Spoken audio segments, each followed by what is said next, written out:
Welcome to the NHL Wraparound podcast featuring Neil Smith, President General Manager of the 1994 Stanley Cup champion New York Rangers, and longtime ESPN NHL veteran Vic Morin. Together, they share no-nonsense opinions on news and issues around the National Hockey League.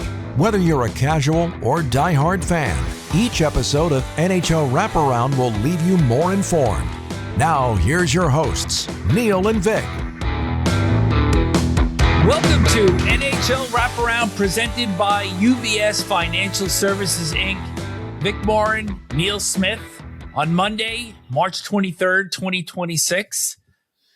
Neil, I'm wearing a Pirates top for our guest today, coming from Pittsburgh. I've been a lifelong Pirates fan. Nobody ever accuses me of being a front runner the way the franchise has gone since 1992.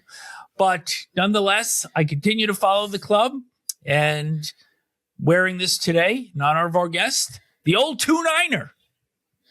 Yeah, the old 2-9er, and we'll see if he's I'm sure he must be a Pirates fan and also every other sports team in Pittsburgh, because he's been there a long time and loves it. So we'll look forward to speaking with Phil Bourque in just a little bit. But before that, 3 things you need to pay attention to. Number 1, we have 2 tickets punched to the Stanley Cup playoffs. The Colorado Avalanche were first to get in on Friday after a 4-1 win in Chicago. That's 5 straight 100-point seasons for the Avalanche. And then on Sunday, despite their loss to the Vegas Golden Knights, the Dallas Stars get in because Utah defeated the LA Kings in overtime. So 2 in, but we also have 1 out because the Vancouver Canucks are the first team to be eliminated. They can still reach 76 points if they win out. However, Nashville with 75 and the Kings with 73 still have 2 games remaining against each other. And of course, that would prohibit the Canucks from qualifying for the playoffs, even if they won all of their 13 games. So here we go. Best time of the year with this, now that we can start to see things begin to formulate a little bit.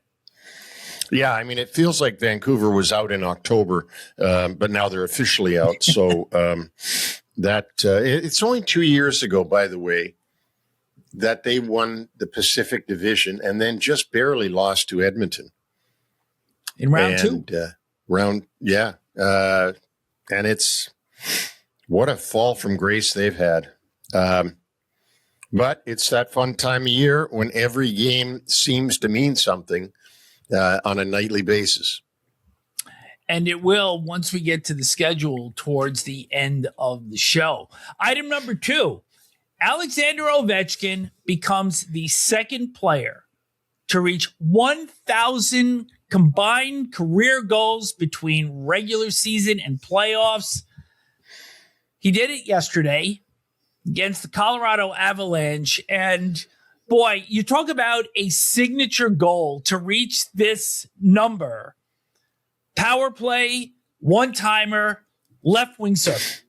Signature goal by Alex Ovechkin, signature goal. And that's probably the last good thing that will happen to the Capitals this season, as I don't see them making it. They've got a long way to go. They're only at 79 points. You can do the math. For Ovi, 923 regular season, 77 goals in the playoffs. He only trails Gretzky, who has a combined total of 1,016. And I think it's going to be a stretch that Ovi's going to reach that mark this year. Oh, he's not getting 16 more goals this year. Okay. That's what I'm saying. I think that would be a hallucination. But you know what? If he comes back and plays again next year, then we're going to see it probably broken. We certainly will. Item number 3. Let's put some perspective on Nikita Kucherov's season. His streak of 5 straight games with 3 points or more on the road, ended in Tampa Bay's overtime loss in Calgary on Sunday. That is something that had been achieved by only 2 other players in NHL history, Mario Lemieux, who did it twice, and Wayne Gretzky. But Kucherov leads the NHL in scoring with 119 points. He also leads in assists with 79.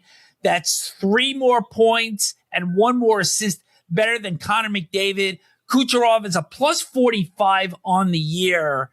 His point total projects to 143 for the season, which would be 1 fewer than his career mark of 144.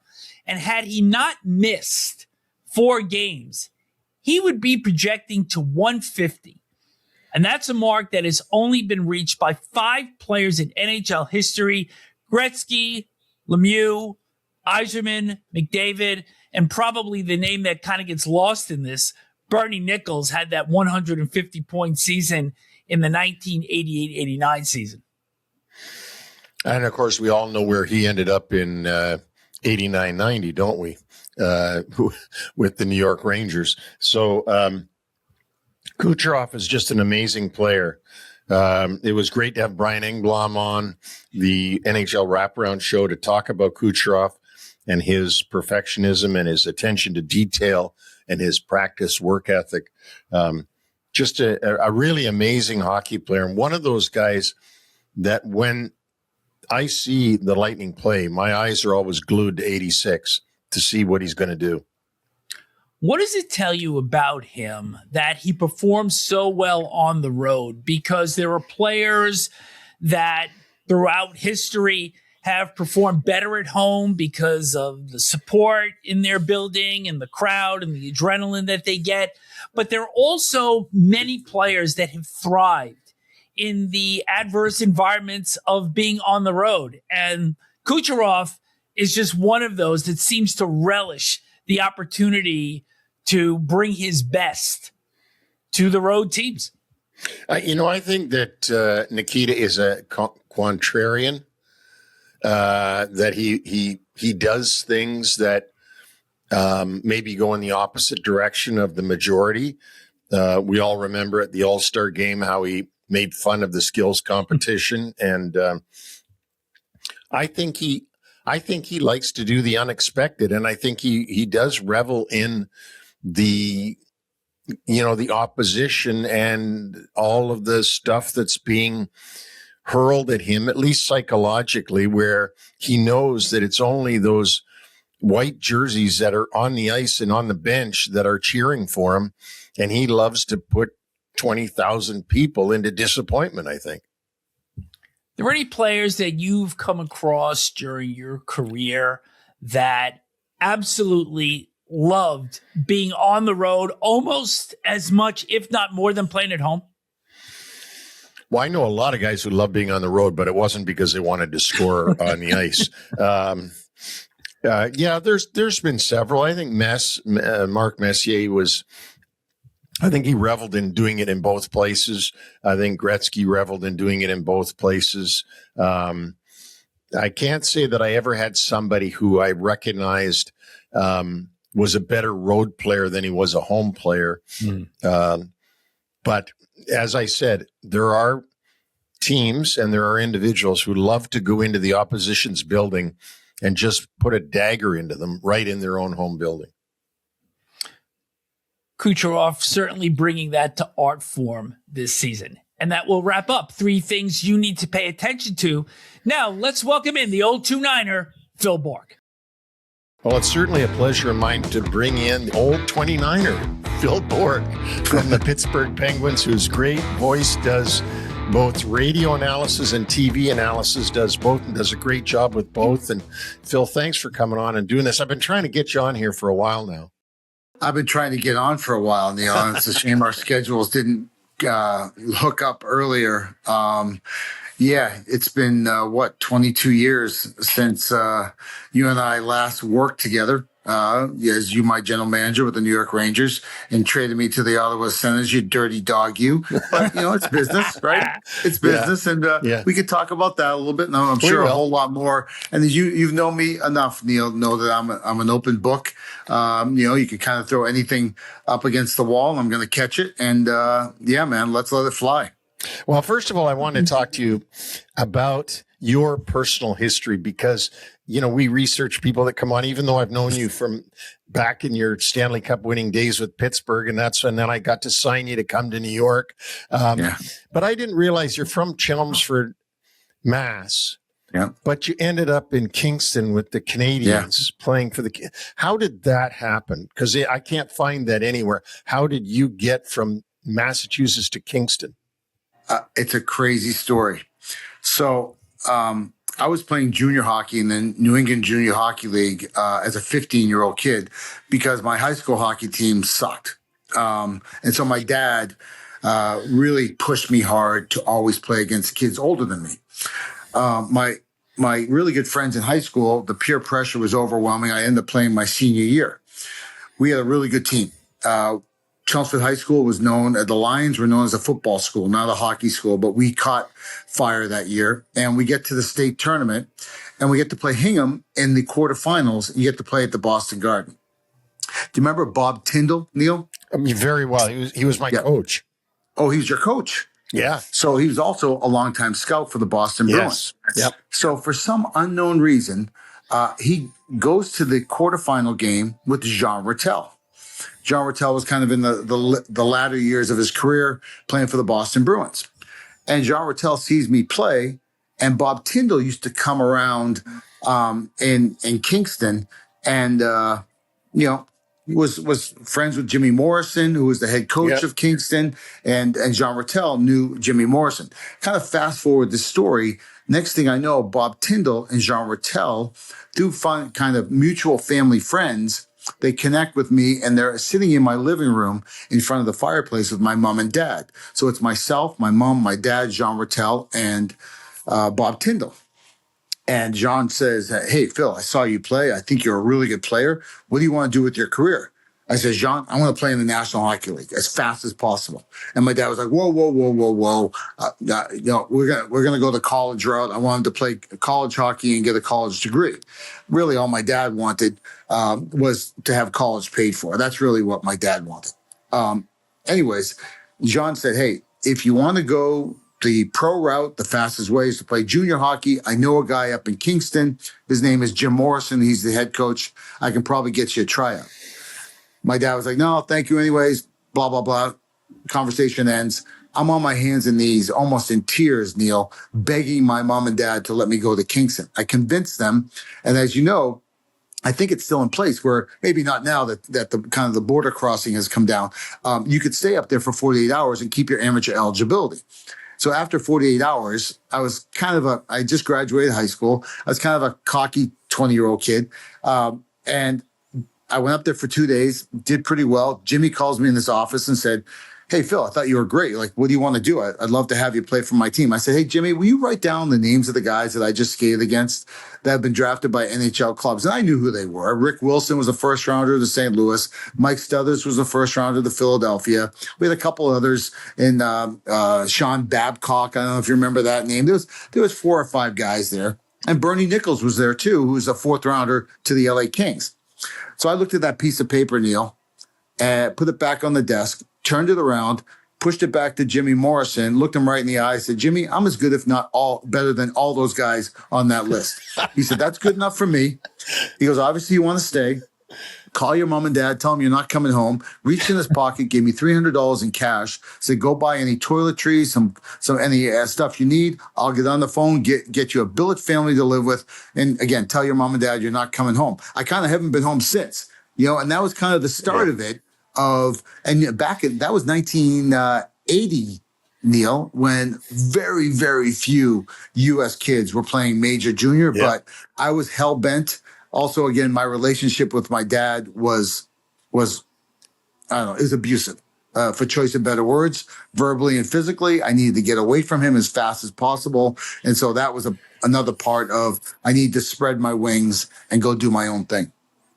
Well, Phil, that's great. I mean, you also, and the tie-ins here are crazy. Bob Tyndall coached me in junior B, so that's where that comes from. But anyway, the other tie-in is on that Kingston team. Not only did you play with Bernie Nichols, who I have a relationship with, but you played.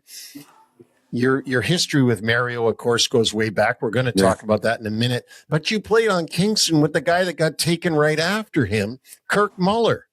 Oh, Kirk Muller, yeah. Well, here's a funny story. So I live with a billet family, Sylvia and Vern. They own two businesses.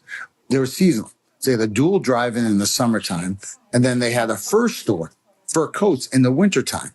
And so, real quick, so Bernie and I did the in the Whig newspaper, the centerfold at around Christmas time was a full-page ad to sell fur coats.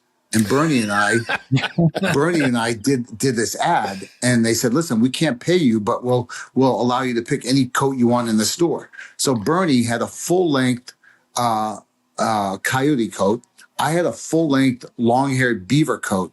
Bernie signed with LA right around that time. He got a $40,000 signing bonus. He took the whole signing bonus and bought an electric blue Trans Am. I'm painting a picture for you guys here. So here's these two pimps playing junior hockey, wearing full-length fur coats, driving an electric blue Trans Am to the games in the dead of winter. Cut to Kirk Muller. I ended up changing billet families and living with another family the next year. Their house was next door to Kirk Muller. At the time, Kirk was, I don't know if he was 15 or 16, but he was a superstar back then. The buzz in Kingston was Kirk Muller, Kirk Muller, Kirk Muller. Everybody knew about it. And he came up and played a few games. I think one of those kind of exemption type things, Neil, where the league was like, yeah, this kid's pretty good. You can bring him in for a few games. So that was my last year of junior when he was just breaking in, but we all knew he was going to be a star. Yeah, it's amazing. And you then don't get drafted, but you get signed by Pittsburgh. You actually, in 83, 84, the year before Mario, you play 5 games with the Penguins. You play with Mike Bullard and Doug Shedden, two guys that were really good players. And then, of course, the next year you go back to Baltimore. And you don't get a chance to come back up in 84, 85. And that's the year that this kid, Mario Lemieux, breaks into the league with the Penguins and gets 100 points. But what I want to tie this to, Phil, is you've been around the Pittsburgh superstars, the great iconic names that Pittsburgh's had ever since 1984 till today. I mean, think about that. That's 16 and 26 is 42 years of being around iconic league, not franchise players. These are league iconic players. Mario Lemieux, Jaromir Jagr, Sidney Crosby, Evgeny Malkin, and others. There are others. What's that like? Well, I mean, you've gotten to be around some really great hockey players. I know this is such a cliche, but I'm going to say it anyways. I pinch myself every day. I do. I find myself just alone in my own thoughts, driving the car, just saying, "You are one lucky son of a gun." Like, why me? Right? As you mentioned, an undrafted player, just a walk-on. And I remember the conversation I got from the head scout of the Pittsburgh Penguins when I didn't get drafted was, "Hey, Phil, saw you play junior hockey, can't offer you a contract, but we'll give you a couple nights in a hotel and some meal money and see what you can do." Went to Johnstown, earned a contract, and as you mentioned, started out in Baltimore and then just kind of scratched and crawled my way up into the league. And always knew this was a home. And it was the weirdest thing. I told this story the other day. When I came to training camp, I borrowed my mom's 1978 Mercury Cougar, filled it up with all my gear, and drove through the Squirrel Hill tunnels like I owned the place. And I remember coming through and seeing this dark and smoky. And that's when the steel mills were running, right, Neil? Yeah. And it was kind of a dingy place. And I remember coming through those tunnels and the sky, opened up and I saw the skyline. And I thought, wow, this city is awesome. This is home for me. This is where I belong. I didn't have jack, what. I had a couple nights in the hotel and some meal money, but you're right. I just felt like this is where I belong. And I put my roots down here and I fought hard to be a player here And then I fought really hard when I retired, and I couldn't find a job for 3 years to get into broadcasting. And I just followed my heart. And, that's probably the biggest lesson learned here in this whole thing is I listened to my heart. And my heart was in Pittsburgh. And so whether as a player or now as a broadcaster, and you're right, to answer your question, to be around all of it and be around all 5 Stanley Cups, to be here, whether as a player or as a broadcaster, again, I remind myself, don't take it for granted. Just when you're feeling a little bit good about yourself, don't take it for granted. And I work as hard now as a broadcaster as I did as a player, because I never want to lose that feeling of the specialness of the city. This season has been somewhat of a renaissance in Pittsburgh because the expectations were so low.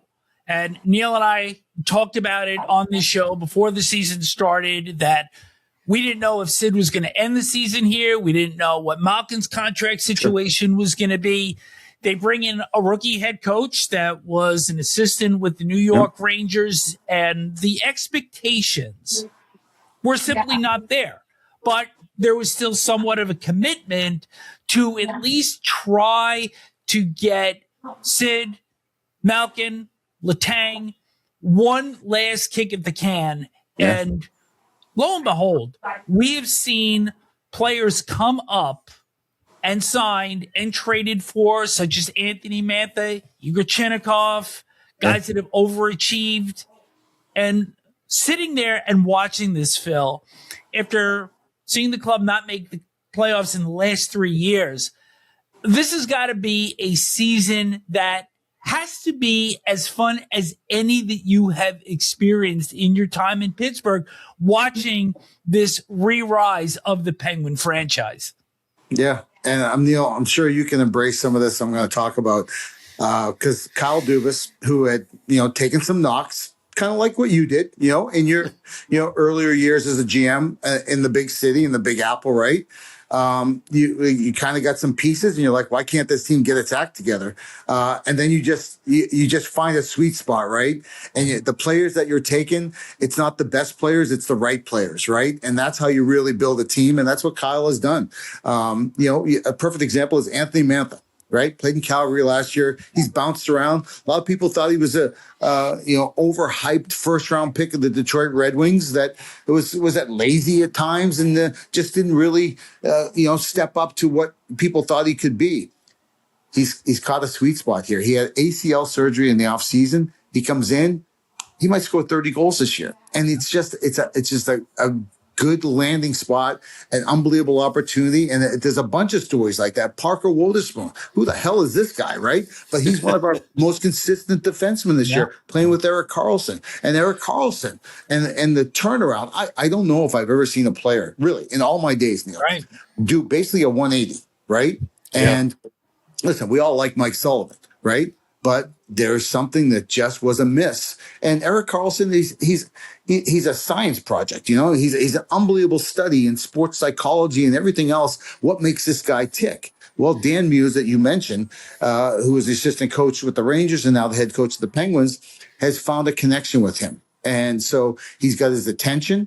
And now he's earned his respect, and now you found a sweet spot, a happy place. And I'm just giving you, 3 or 4 examples. There's probably 5 or 6 or 7 or 8 other examples. Ben Kindle, an 18-year-old kid that under Mike Sullivan might not have played, because maybe Sully had just a different mindset of where he wanted this team to be. Instead, he might get 20 goals this year as an 18-year-old rookie. So there's a whole bunch of these stories. And the team has really come together. But when you have a 39-year-old Evgeny Malkin, 38-year-old Crosby, 38-year-old Letang, you're right. That's kind of still the foundation of who we are. And everybody's kind of rallying around them, saying what you just said. Let's have one more kick at the can. Let's see if we can get in. And once you get in, especially in the Eastern Conference, anything can happen. So what is it about Muse, though? Because you come into the season, the expectations are low. Mm-hmm. There's a lot of unknown pieces there, starting with the head coach. Yeah. And what have you seen in him? And you could compare many coaches that you have seen come through Pittsburgh over the years, that what has made him command that locker room. And I think yesterday in the loss that they had at Carolina, that was the first time I think all season that we really saw him get agitated. But at the same time, I'm watching him and I'm like, you know what? He still has total command of his team. He's not a big guy, but he's got a big presence. Yeah, those are all great points. He's a good guy, number one, and I think that matters. But I'll also say this: in 2026, players have changed, right? And I don't know if the money has to do with it. Money breeds power, and maybe they feel like, listen, I'm making $10 million a year, and you're not. You know, I don't know. Maybe I'm speaking out of the school here. But to answer your question, he doesn't have that commanding presence. And so you were talking about, can you compare him to some other coaches? And I was, watching him the other day. We had a morning skate, and he was going around just tapping each guy and just, and a lot of coaches do that. But at that moment, guys, he reminded me of Badger Bob Johnson, the late Badger. And again, Badger never played the game, right? Never played at a high level, but was able to walk into a room with a bunch of future Hall of Famers and get their attention and get their respect. How, right? It's more than, you have to be more than just a good guy, because we're not in the good guy business. We're in the win hockey games business, right? And I just felt like he's got this connection, man, where they like him, they respect him, and they want to play for him. Will he have that for the next 10 years? Probably not. So, at the moment, he's very creative. He's all in. I think that's where the attention and respect has come. He's at the rink at 4:00 in the morning. He's always coming up with unique drills or different ideas and trying different things. And has he stubbed his toe a couple times? Yeah, he has. But I think you guys will agree. If you're sitting on that bench, I'd rather have a coach go for it more times than not. And maybe make a mistake than just sit on his hands and just throw up the white flag and just say, let's go get him next time, boys. And so he's got so much fight in him. And a lot of teams are a mirror image of their head coach. Think around the league. Think of Carolina with Rod Brindamore, and on and on and on down the line you go. And I think this team is a team that has a lot of passion, a lot of heart, a lot of fight in them. And no matter how much talent you have to have all that. And I think that kind of tells you what Dan Muse is all about, that he might not be big in stature, but he's got a huge heart. He's got a huge fight in him, and he's a very smart hockey guy. How hard was the sell to Sid and Evgeny and Letang and Rust and Carlson? Because, you've got all these veterans that have been there, and here comes this coach out of New York. So can you share with us how hard that sell was to them when they decided to make this hire? Before I answer that question, Neil, would you ever go to your players when you're about to hire a head coach? Never. Would you ever go to the players and say, hey, what do you think of this guy? No, never. No. Okay. There's the answer right there. Okay. Maybe a phone call to Sid, because that's a little bit different, right? Right. When you have an elite star player like that, maybe, but I don't know. At the end of the day, Sid's like Mario. You don't need my approval. You're the general manager. You're the owner. Do your job, right? And do it right. And they don't need that phone call. If you're doing your job and you've done your homework, then that's the right guy. And that's the guy I'm going to play for. So that's the short answer to your question is, I don't think there was any sell. I don't think there was any phone calls. I don't think there was any, can you stamp this? Can you get behind Dan Muse being the head coach? No, I think Kyle Dubas did his homework. He had multiple interviews with Dan Muse and felt like this is the right guy for my hockey team, and he hired him. One of the things, being an ex-GM, Phil, that I want to talk about is the robbery that Kyle Dubas did of Stan Bowman with getting Stu Skinner for Tristan Jarry. And I don't like putting guys down, but Tristan Jarry went through waivers once, was sent down, was brought back up, got his game going again to the point where he was worth something now within the league. And as soon as he got to be worth something, Dubas unloaded him over to Stan Bowman in Edmonton. Yeah. And not only did they get Stu Skinner, but they got the defenseman Kulak, who has now become Sam Kulak. Girard. And so it's just been highway robbery on this trade. And I don't know whether to say, and I will say it to be complimentary, it's a genius move by Kyle Dubas, but it's a buffoon move by Stan Bowman. Buffoonery. I mean, did you not know that he went through waivers? Did you not know that, and now Tristan Jarry's, and I don't like that he's not playing well. I'm sure he's a great kid. But tell me about that from the Pittsburgh side of things, from your opinion of it, because it's all good. Oh, if you're going to talk about Kyle putting on the ski mask and pulling some robberies, you might want to talk about the thievery from the Columbus Blue Jackets and getting this Igor Chinakhov too. Yeah. Because the whole deal was he didn't get along with Dean Everson, right? Yeah. And we pick him up for a second and a third round pick in Danton Heinen. Right. And he's been one of our best players. He's absolutely skill off the charts. And then a week, 10 days later, you fire Dean Everson and, you bring in a guy that's absolutely on fire there, and Rick Bowness, right? Can you imagine Columbus with Chinakhov and Bowness right now? But to get back to your point, here's what I'll say, Neil. I felt that Stan Bowman seat is on fire. Okay, you get that feeling, and Sand is going through the hourglass with Connor McDavid, right, with 2 more years left, and it's cup or bust. Yep. There's not a lot of goalies out there. Did he maybe get a little premature in his decision making? Probably, but I'll say this: I don't know if I was on with Mark Madden. He's a local guy here that does sports radio, and it was about a week before the Penguins made that deal with Edmonton. And Mark Madden, who had just lambasted Tristan Jarry for years, all of a sudden Jarry is playing some of his best hockey. And he's like, well, maybe stop yourself right there. I said, are you out of your marbles, Mark? I said, finally, Tristan Jarry has given you what you wanted. He's playing his best hockey right now. Now's the time to move him. He's given you everything that you wanted as a side of the Pittsburgh Penguins. And so that's what happened. I think Stan Bowman felt like, oh my goodness, the roof is caving in on me. I'm drowning here. The water is all the way up to my bottom lip. I've got to do something. And Tristan Jarry was playing really good hockey at the time. He pulled that trigger, and obviously the regrets that he has right now are probably incredible. And you just wonder how safe his job actually is moving forward. Phil, Neil signed you 1992, then traded you at the deadline in 94. Terrible move by him, of course.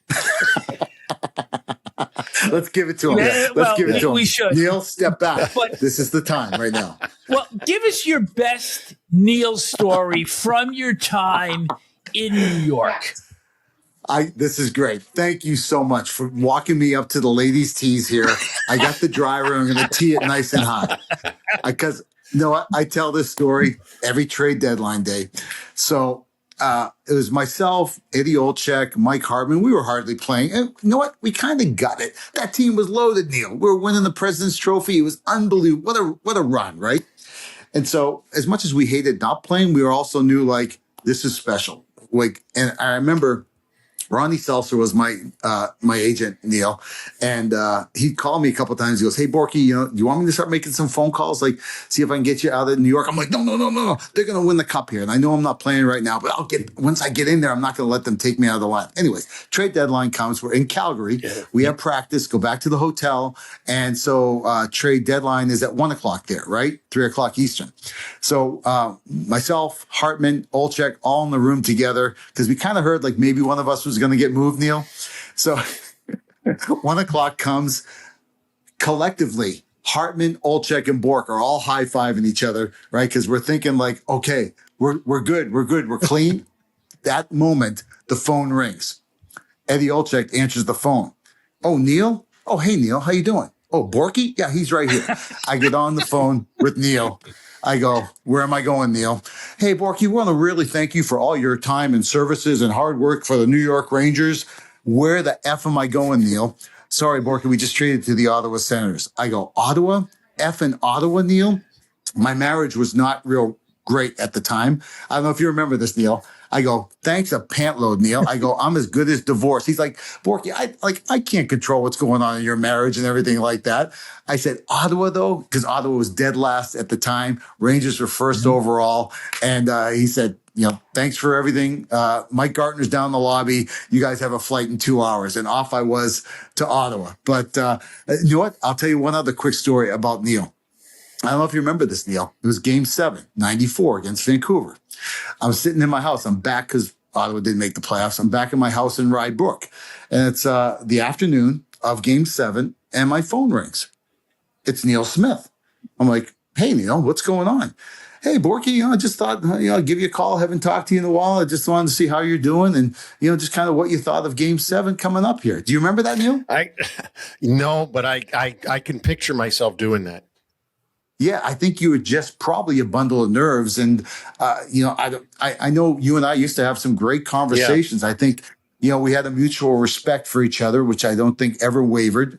Even to this day, right. I respect the hell out of you. And so I just think it was, as much as we had a professional relationship, I think in that short time in New York, we did kind of connect on a personal level. So I kind of giggled a little bit at it, but I also was kind of honored that the day of maybe one of the biggest days of your life that you picked up the phone and called me. It's probably because I'd been through, a couple of Stanley Cup runs before with the Penguins. Well, let me add to that, Vic and Phil.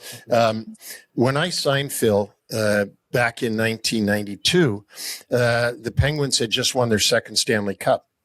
And there wasn't much free agency at all. It was rare. I think the reason you were a free agent is there was some quirk about how many years you'd played or this or that or something else. So and I was making less than the average. I played like 10 years in the league or something like that. Right. And then so I wanted to get guys who had won the cup. I knew we had to have guys that have won the cup. And I thought, this is great. I can get this Penguin that's won the cup. I'd watched you for years playing against us, so I can get him in. And you played that 92-93 season, which was tough on everybody because of injuries and Rogers' situation with Mess and all that. But so I can picture myself. I can't say that I remember it well because I was a bundle of nerves in 94, but I can picture myself saying, I got to call Bourque. He's been through this before. I want to see what he thinks is going to happen. Can he reassure me that we're going to win? Because you're sitting there as the GM and all you're doing is praying all day long. All afternoon. That we're going to win. Imagine. So to talk to a Stanley Cup champ, and that's how I looked at you always the whole time you were there. You had the rings. We didn't have Ranger rings. We had Edmonton rings and other rings, but we didn't have. And so I could picture myself saying, I got to ask him, because I used to call Gravy all the time and ask his opinion on stuff. I didn't call Mark that much because his opinions were so strong. You sort of wanted to stay away from them. But no, I'm glad you brought that up. And there has been from me to you, and I'm glad you said it's reciprocated, a respect there because listen, in my lifetime, you win the Stanley Cup, you're in a special group. And I try to tell guys that today, Bourque. I'm very good friends with the trainer of the St. Louis Blues, Ray Briley, good friend for many, many years. When he won the cup, St. Louis did, I said to him, you've joined this group that's such a special group. Congratulations. This is unbelievable. I'm so happy for you. You've become a Stanley Cup champion. And I don't even think, he told me later, I didn't even get that until you said that, Neil. I didn't understand it until then. So Phil, in compliment to you, I've always looked at you that way. Always. And I'm so happy you agreed to do this with us. Absolutely. Phil, you did a book a few years ago with Josh Yeo, who was a guest on our show last year when things weren't going quite as well. But it's titled If These Walls Could Talk. And you had so many great relationships going through all of your time in Pittsburgh, the players. And I know how close you were with Mike Lange also, who is just one of the true gems in the broadcast industry and an absolute legend in Pittsburgh. Can you share with us just a few notes that made that relationship so special with Mike Lange? Wow. And yeah, I guess to write a book, you have to have an interesting life, right? You have to have incredible highs and incredible lows. And I've had all that. And so, when you're sitting in the bar having a beer with your buddies and you're telling stories like, oh, Bourque, you should write a book. And I'm like, yeah, I'll get around to that. But the opportunity came from Triumph. And I was like, okay, this actually might be therapeutic for me because I would stuff a lot of stuff inside. And I spent a lot of time talking about my relationship with my dad, which I mentioned earlier, and just the path that I took. And I'm proud of it. As hard as it was, I'm still proud of it because I was, not that I was never given, I was given opportunities, right? But I made the most of it. And, when I knew I always wanted to be a broadcaster after hockey. And when I didn't get the television job, and I actually went to Edzo, right? Went to Eddie Olczyk when he took the TV job here in Pittsburgh, I kind of went, okay, well, I'll take a year off. And that year turned into 3 years, and without a paycheck, if you guys have ever gone through that, it's incredibly humbling, and it kind of hits you someplace that you never want to happen to anybody. But I called up Mario and I just said, hey man, I need help. And long story short, Mario just said, hey, move back to Pittsburgh. I was living in Boston, get in front of a camera, get in front of a microphone. And I did. And then when Edzo took the TV job, Bob Erie, was around too. And, I was able to slide in on the radio side and work with Paul Staggerwald for 2 years. But then when Edzo took the head coaching job and Bob Erie moved up, that's when I slid in full time on the radio. But I got to work with Mike Lange. And I knew Mikey from when I played because he'd been here for so long, but I didn't really know him, guys. And what I realized and what Mikey taught me is to be good in the booth, you need to be good outside the booth. And so I started to get to know Mike Lange and what made him tick. And a lot of times that would mean just, going into a smoke-filled bar and just talking. It wasn't drinking to get drunk. It was sitting in a bar having a beer or 2 beers and just, getting to know each other and hanging out and forming a bond in a relationship. And we became really tight, and all of a sudden we became better in the booth. So he taught me so many lessons, outside of being a broadcaster, but more importantly is being a broadcaster. And what I realized, just because I played the game a long time, guys, didn't mean I was a good broadcaster. Yep. And I had to learn how to use my voice as an instrument and use the volume and the texture and the inflection and word choice and not get so excited that you're yelling and screaming and pegging the needle, but to control yourself. I'll leave you with one thing. What Mikey taught me the most, and every time I broadcast, and now I do a little bit on TV, which isn't as necessary, but it's ingrained in me. He said, hey, Bourque, do you know there's blind people that would listen to us on the radio? I'm like, never thought of that before. He goes, yeah, people sit in front of the radio and they expect you to use your words to paint the picture and put them in the arena so they feel like they're seeing everything that you're telling them. And I was like, oh my goodness. And every single game, I think about that when I try to describe a goal of a blind person sitting in front of a radio expecting me to put them in the arena and somehow use my words to paint the picture of what I just witnessed. And so I don't know if that's a great story or not, but it's one that hit home with me to now that, it's a little over a year since we lost Mikey and he passed away. To this day, I still take that with me every single broadcast. I'm sure he would be enjoying this season no end. And before we let you go, the Penguins enter the week tied in that 2-3 spot in the Metropolitan Division. There's 12 games left, 6 home, 6 road.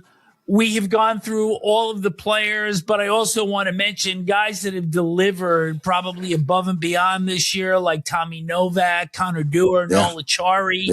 And this almost looks to me like the season the Capitals had a year ago, where they surprised a lot of people and they got up to the top of the Eastern Conference. But for the Penguins, it's a little bit more precarious. What do you need to see in these last dozen games that gets this over the finish line for the Penguins? Yeah, you get a feeling, and you throw Columbus in there, right? So really, I think as we get down to the short strokes here, and you're going to blink and there's going to be 10 or less games left. And that's when really the vice gets tight, right? Yep. I just remember early in my career, I would have so much anxiety and angst and just nervousness in these moments. And then I learned to embrace it. And I learned to enjoy those unbelievable butterflies that you have in your stomach. Those are more of a blessing. Enjoy these moments, right? So, to answer your question, I think there's going to be 2 chairs and 3 teams, right? Mm-hmm. And it's musical chairs, right? And so you got Pittsburgh, Columbus, and the Islanders, right? And the wild card at the end of the day is going to be, well, I don't know if one of those teams will slip into the wild card, because the way the Atlantic's going, I have a feeling that it's going to be 5 from the Atlantic, 3 from the Metro. Yeah. So if you're going to be in the Metro where the Penguins, Columbus, and Islanders are, right, you got to be in the top 3. Yep. And to answer your question, what do the Penguins need to get there? It's the same recipe, I think, to win. Neil in 94, me in 91, 92. I don't think the recipe has changed. It's star players playing some of their best hockey, right? Easy. Goaltending off the charts, good. Easy, right? But I think what separates any of those teams that make the playoffs or win the cup, you got a bunch of 3rd and 4th line guys that maybe had just okay regular seasons, but when all the chips are on the line, you get that big goal from Stephane Matteau. You get that big goal from a guy that's not always counted on to score goals, but he scores a big one. And you have somewhat of a regular inclusion of that. And I think the Penguins, they have those guys. Now, can they do it when all the chips are on the line? Because it's going to be an absolute sprint between those 3 teams to see who gets to the finish line 1 and 2. Because I think if you're the 3rd team out of those 3, I think you're a pretty good chance you're out of the playoffs. I think that's a really good point, Bourque. And you have a little funny thing in your schedule there with going down the road. Florida Panthers come into Pittsburgh and stay there for 2 games in 48 hours, which never used to happen. You know what, Neil? The NHL started that when they came out of COVID, right around that time, just to kind of limit travel. I don't know how they decide which teams get to do that, but I think each team now does that one time a year. Either they have a team come in and play twice in their building, or the next year. I think they alternate it year to year because I think the fans loved it so much. So yeah, that's a weird one there. We have a home and home with Washington, and then that double home back-to-backer Saturday, Sunday afternoon games against Florida. Yeah, those are huge games coming down the stretch. Your last 6 games are against teams that you can pretty well say right now are out of the playoffs. They're all out of the playoffs. Yeah. Neil. So they're all out of the playoffs. You got a good coach, you got a good team, you've got a good schedule, but you have the best broadcasters. Really, I mean, that's really why you're going to make it, is because of those color guys. You know what? I was thinking it. You said it, so let's just go with it. Phil, thanks. This has been great. We got to get you on again sometime if you can, if you have the time. It's always just fun, you know. It's just fun to be with you, and even when I see you these days, I want to mention before we go, Vic, about Craig Patrick, a good friend of mine for many, many years. I know somebody you love, had a stroke, is in a little bit of health problems now, trying to get himself going again. We love him and wish him to get healthy, him and his wife, Jamie. Yeah, same. I mean, the connections are unbelievable. You know, former Rangers GM, you're a former Rangers GM, I'm a former Ranger, the Penguin ties, you know, your ties to Johnstown. I mean, you connect the dots all over the place, but Craig Patrick, I mean, you're right. I mean, I don't think we need to go on and on about what he's done in the past, but I think we need to just acknowledge what an unbelievable human being he is, and suffering that stroke. He's not in a great place, but he's still with us. And so I think no matter what your faith is, I think we should just take a moment and just, you know, pray for him, that somehow he can come out of this and be the best version of Craig Patrick that he can be. I say right on the money. That's what I'm hoping for Craig. And he's one of the best people that you'll ever meet in the game. Thanks. So thanks, Phil, for doing this. Good luck. You got Colorado. That's not going to be an easy one. It's not supposed to be easy, Neil. That's why it's so great. That's true. And I love McCarr and McKinnon. How can you not love watching those guys? Giddy up. Let's go, man. Yeah. It's going to be fun. Yeah. All right, Phil. Thank you. Thanks, guys. Enjoy the time together. Good hockey talk. Thanks. All the best. You are listening to NHL Wraparound presented by UBS Financial Services, Inc. Neil, I always enjoy when we have players on that have played for you over time and to be able to share their stories, sometimes on a very personal level. Phil Bourque not only brought that home in terms of his past, but I also loved what he had to say about these Penguins of 25-26. Oh, I loved everything about it. It's cathartic for me to have on an ex-player that played for me in New York. And Phil was a two-time Stanley Cup champion, or is a two-time Stanley Cup champion, and has been in Pittsburgh for all their cups. So he's a great guy to have on, and just a good person. What did you find out about him that maybe you didn't know before through this interview? Well, you know what I was really happy with, Vic, is that you start with somebody's personal life. And when you start with his personal life and you talk about him growing up in Chelmsford, Massachusetts, and how did you end up with the Kingston Canadians of the OHL? Well, what he really said to us was he was trying to get away from his father. Yeah. I mean, that's honestly what he said. He was trying to get away, and he didn't say it in those plain English words like that, but he gave it away and went up there. And I know Jimmy Morrison, who was the coach of Kingston back then. I know Bob Tyndall. I know Jean Rattel. So it was a great story. And I never knew that story at all. I didn't know about his early hockey. I didn't know that he wasn't drafted, to be honest with you. And what a workhorse to be who he is today. And he just has had a tremendous work ethic. The humility also in talking about learning how to be a broadcaster. And he's been with the team for 23 years now, but that relationship that he has had with Mike Lange, I certainly think brought home how you still need to listen, that you could be a former player and think that you know everything about conveying what goes on the ice. But you also have to realize that when you're seeing it through the eyes of a broadcaster, it's a little bit different than seeing things as a player. Well, Phil Bourque is smart enough to know what he knows and know what he didn't know. And that's why he listened to Mike Lange, because he knew just because I was a hockey player doesn't mean I can be a broadcaster. So, kudos to him for that. Let's move on to the rest of the show, and let's hit the standings update quickly. In the Atlantic, after this weekend, Buffalo Sabres still with a 4-point lead over the Tampa Bay Lightning. Both teams lost in overtime on Sunday, so they still have those 1-2 spots.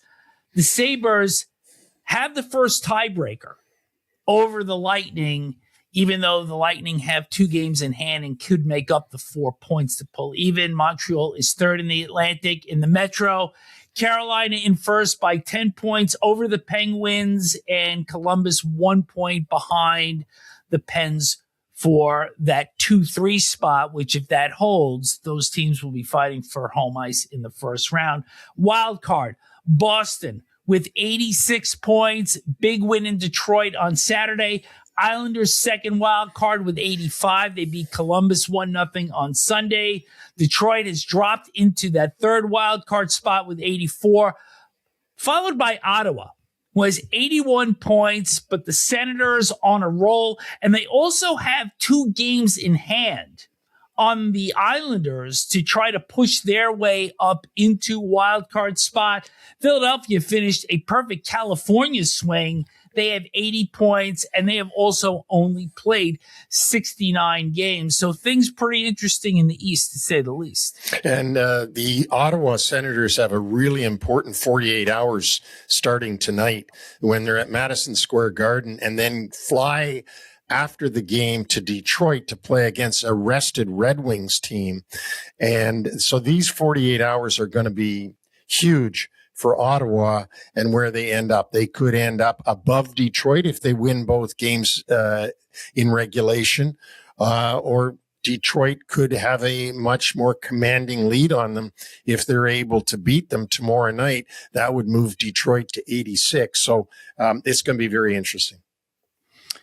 Western Conference, Colorado and Dallas, as we mentioned at the top of the show, have already clinched. the playoff positions for this year. And after getting a little bit of a scare from the Stars, the Avs are now back up to a 5-point lead, and they have a game in hand. So now more and more looking like not only will they win the West, win the Central, but also win the President's Trophy as well. Dallas with a 5-point lead over Minnesota. They've also played one fewer game than the Wild. So this is more and more looking like these two teams will meet in the opening round. Pacific Division, Anaheim with a 4-point lead over the Vegas Golden Knights, 82-78, and the Ducks have played one fewer game than the Golden Knights. Edmonton in that third spot, 1 point behind the Golden Knights, both the Oilers and Vegas with 11 games left. In the wild card, Utah, 80 points. Looks like they are going to be that first wild card when this is all said and done. But Nashville, 75 points, wild card 2, and actually created a little bit of space over the weekend because the Kings lost on Saturday, had an overtime loss on Sunday. They are wild card 3 with 73 points, followed by Seattle, who has dropped back with 71 points, and then San Jose and Winnipeg with 70 points respectively. And wouldn't it be interesting if the Pacific Division leader, being the Anaheim is the way it currently stands, ends up playing against Utah, because that's the way it would turn out right now.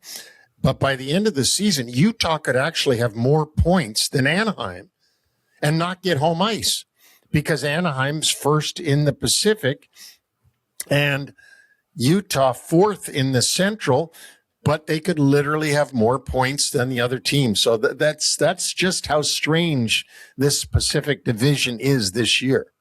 A true anomaly. And I'm glad you brought up that potential Anaheim matchup with the Utah Mammoth, because they played on Friday night in Utah. It was a 4-1 win for the Ducks, but it was a nasty game. And it's almost as if both of these teams, who are trying to end long playoff droughts, were also trying to make statements to each other in case they see each other in 4 weeks. Well, absolutely. And I think they're both teams that want to end their playoff droughts. I think that's what's first and foremost in their mind, is they want to make the playoffs. And there's a lot of pride in that Anaheim locker room, including with the head coach, Joel Kenville. And there's a lot of young, up-and-coming players in that Utah locker room that want to taste the playoffs, that have never been in the playoffs before, either as a Mammoth or as a hockey club or as a Coyote. Speaking of playoffs, you know the one thing that ticks me off more than seeing the percentage chances of teams getting in? I probably do know, but I'm going to ask you anyway. All right. The Saturday ABC game between Boston and Detroit, top-end production, Sean McDonough, Ray Ferraro made it feel big. I loved watching the game. Studio was good too. However, when I see if the playoffs started today, 4 weeks out, one more time, I may have to scream on this show, because it is 30 seconds of the greatest waste of time. Yes. Do we think that Dallas and Minnesota are going to play? Yes. Do we believe that there's a great chance that Utah and Anaheim are going to play? Yes. But you've got so much other stuff out there in terms of the bubble in the East and how the things in the Pacific and the wild card are going to end up. It is absolutely nonsensical to throw theory out there and say, well, what's going to happen here and what's going to happen there? It's like, I turn it right off. Well, it's BS. So, I mean, there's no reason to even watch it. It doesn't make any sense, and it has no bearing on anything other than filling in time. Do you know how valuable those 30 seconds are in terms of content? Because there's so much commercial time, and this is what you're filling that half minute with. Is that nonsense? Well, and I can say to the people listening to this, don't think it's the announcers that came up with this. This is the guy in their ear telling them, the director or the producer saying, okay, we're going to go with the graphic now that says, if the playoffs started today, 3, 2, 1, go. And these poor guys have to talk about this crap. With a week left in the season, I can see it. We are way too far out. I want to go back to a player that not many people hear or see about on a day-to-day basis, but the Buffalo Sabres are going to end their 14 non-year playoff drought. There's no question. It is going to be an event the day that they actually clinch for the first time. But remember about 5 days ago, Zach Benson, the Sabres, absolutely got blown up by Braden McNabb and left the ice. Looked like it was a potential upper body injury. Looked like it was going to be serious. You remember that? Yes. Well, he doesn't miss any time. And on Saturday in LA, he takes a huge hit from Joel Edmondson, but manages to set up Sam Carrick with the game-winning goal. He adds an empty netter, and then on Sunday against Anaheim has a goal and an assist. That goal actually put the Sabres up late in that game. They entered the third period trailing 4-2, put them up 5-4 briefly before that game was tied, and they lost in overtime. But these are the kind of things that you see now, those character performances that really define teams and players as we get closer to the playoffs. Yeah, and this guy is a little ball of hate, or, whatever you want to call him, to coin a phrase, which is a positive, by the way. Zach Benson is incredible for his diminutive size, the way he plays for the Buffalo Sabres. But this is why the Sabres are having such a terrific season, because they're getting contributions, not just from their star players, not just from Rasmus Dahlin and players like that, but they're also getting it from all the way down through the roster. I got on my soapbox a little bit ago about these standings and if the playoffs started today. So I'm done with that rant, but I'm going to start you on yours, because one of the teams not going to the playoffs this year are the two-time defending champion Florida Panthers. And on Friday, AJ Greer hooked and then interfered technically with Connor Zary, pushing him into the boards. A dangerous play, which has resulted in a 3-game suspension. And, of course, the league threw the book, calling it boarding after, as I just said, the on-ice penalty was interference. But the bigger piece here, Elliot Friedman went back and he looked at all the suspensions that were by virtue of interference calls in recent years. And I think it just subscribes to the fact that you have to take every instance in and of itself and not using all of these comparisons, because it obviously didn't work there. And I want to know what your thoughts are, first of all, on the play itself, and then the suspension. Was it the right amount of games? I thought it was a horrible play. AJ Greer knew what he was doing. He first put his stick in the upper torso of Zary, and then when Zary broke through that, he pushed him right on the numbers from behind. The guy could have broken his neck. Luckily, he wasn't hurt. But nobody understands what AJ Greer was thinking about when he did that. How could you do that? You know not to do that. I mean, everybody knows not to do that. He gets 3 games. Well, they gave 5 to Gudas for putting a Toronto Maple Leaf player out for the rest of the season and had to have surgery. He got 5. This guy, I like, if this guy had a broken whatever in the boards, I hate to say broken neck, but if he had, what would the suspension be then? I mean, I thought they should get 4 games. I didn't think it could get 5 or above, because they only gave 5 to a guy that ended a guy's season. So I just think it's a horrible play. It was really bad. And Greer is lucky that Zary isn't badly hurt. Listed as day today, did not play in the overtime win against Tampa Bay on Sunday. But this goes back to what we had discussed last week, that I don't know if there was any precedent for a play like this. And I think when the league comes out with their announcement, and I actually watched it twice yesterday, that how much should precedent play into this? I mean, Greer had one prior suspension, and I think it was only for one game. He's been fined once before. But when I go back to that schedule of suspensions and just taking the play in and of itself and taking all that excess noise out of there, do you think that lands us in a better place in terms of making these decisions? And, like we said, 3-4 games. I mean, okay, it's within one of what you thought, but does this suspension prove that the current system is working or it's not working? Look, I don't think this is working. First of all, what is the most dangerous thing you can do besides baseball bat a guy in the head, like Malkin did to Dahlin? He got 5 games for that. Yeah. Dahlin didn't get an injury at all. But everybody knows from the time you're a peewee up, you don't hit from behind.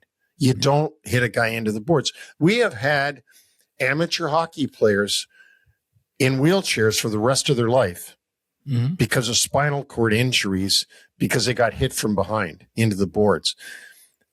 If you hit a guy from behind into the boards, you should get a very heavy-handed suspension.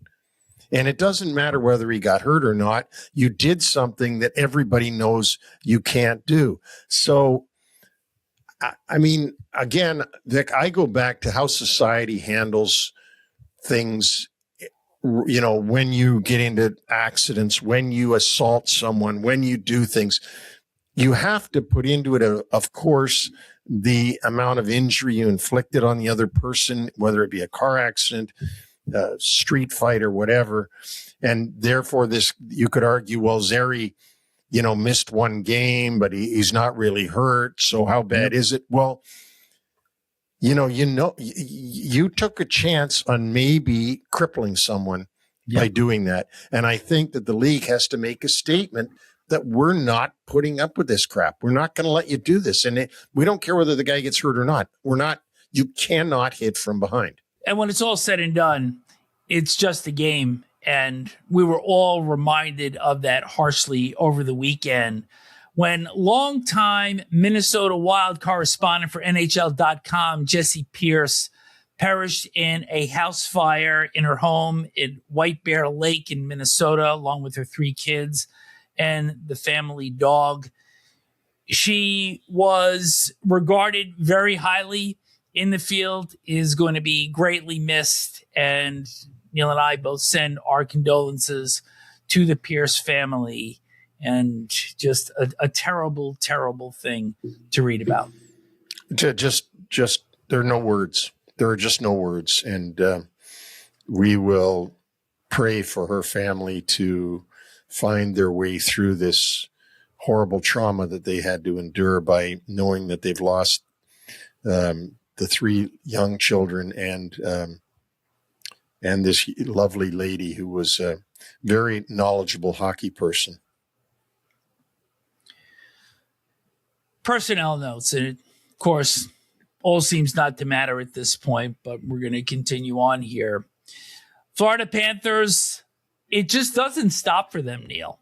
Nico Mikkola left Friday's game in Calgary. He was in a collision with Ryan Strome of the Flames. Left knee injury. He's going to miss 4 to 6 weeks, so his season is over.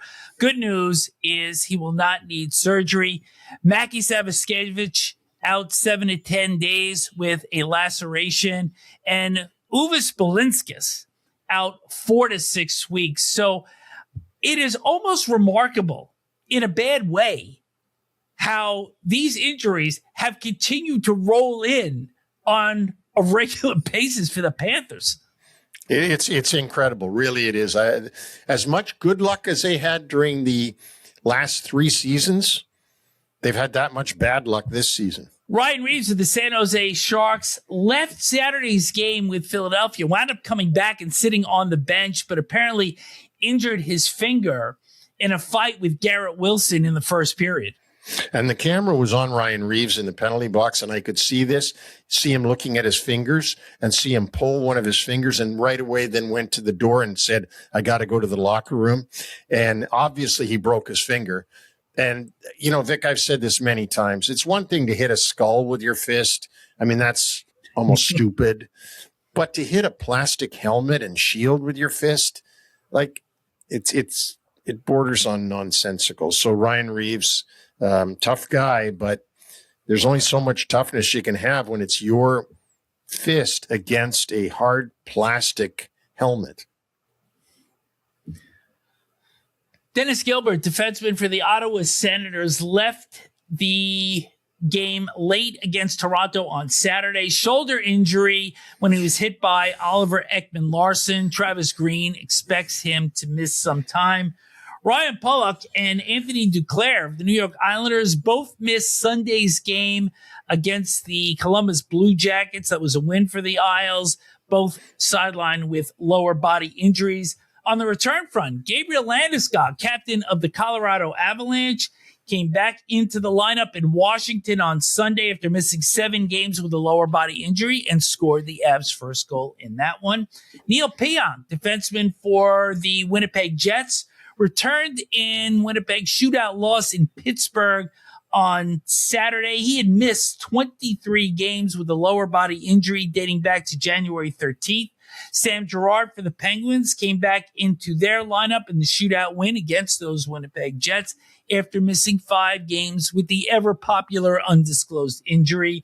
And Yoel Armia for the Kings came back to their lineup in Saturday's loss against Buffalo after missing 10 games with a back injury.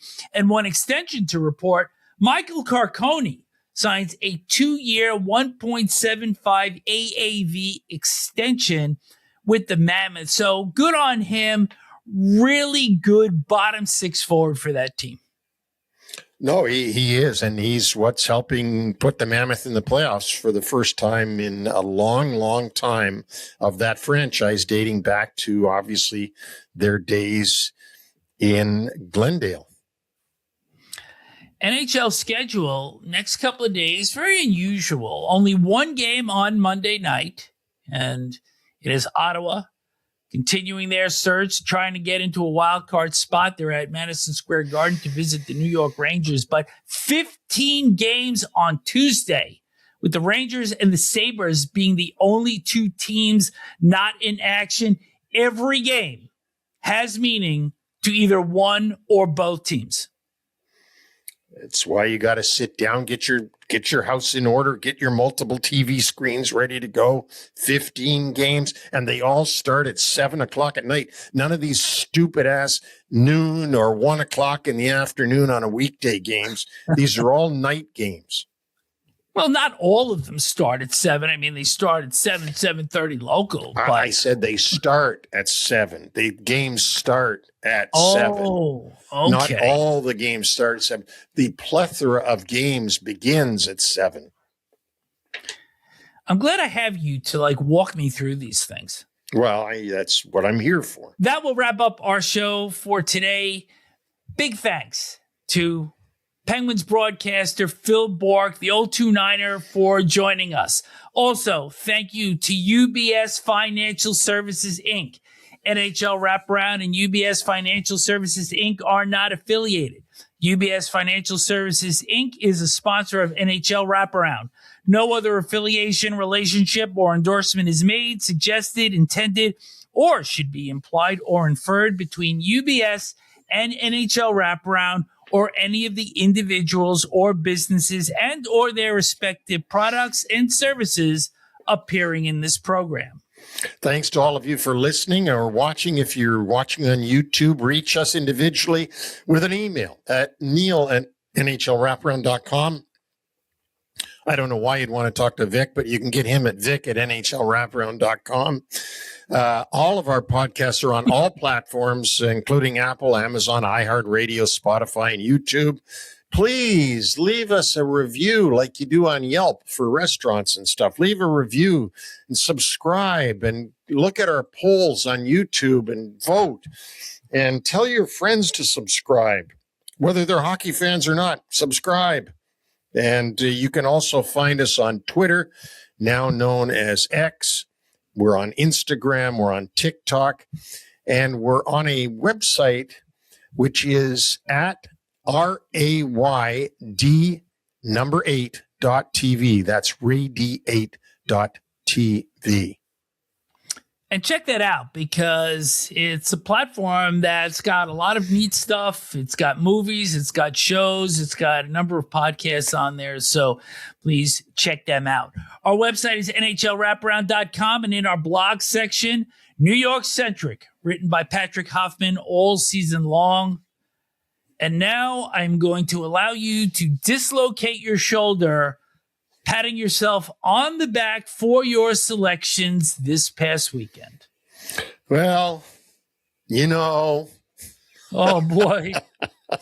No, it was a good weekend for the old GM. And if I only bet money on this stuff, I might make some money, but I don't. So, but we did well. And nothing else to say. No. I mean, I could mention the blind squirrel or the broken clock, but I'll let you do that. Well, I'm going to try to do one better with you. We're looking to get to that 1,000 mark in terms of YouTube subscribers. And of course, that person will get a coffee mug. We'll also give them the opportunity to come up with some sort of better cliche or metaphor than what you have had there. But I'm going to start you off with this one because your record over the weekend was what, like 19-4-2? Yes. And you had a perfect Friday, great Saturday, great Sunday. So it just goes to show that you don't work on a cow farm, but you step in it every once in a while. Oh, there you go. All right. Well, I stepped in it this weekend, and hopefully I'll step in it again tonight and if you listen to Neil's Smith's picks on this show, you'll find out that I am saying that Ottawa will win tonight at Madison Square Garden in Mika Zibanejad's 1,000th NHL game. And of course, he came to the Rangers from Ottawa. Exactly. What a perfect story. Thanks for tuning in. We will be back with short shifts on Wednesday. Enjoy the hockey Monday and Tuesday.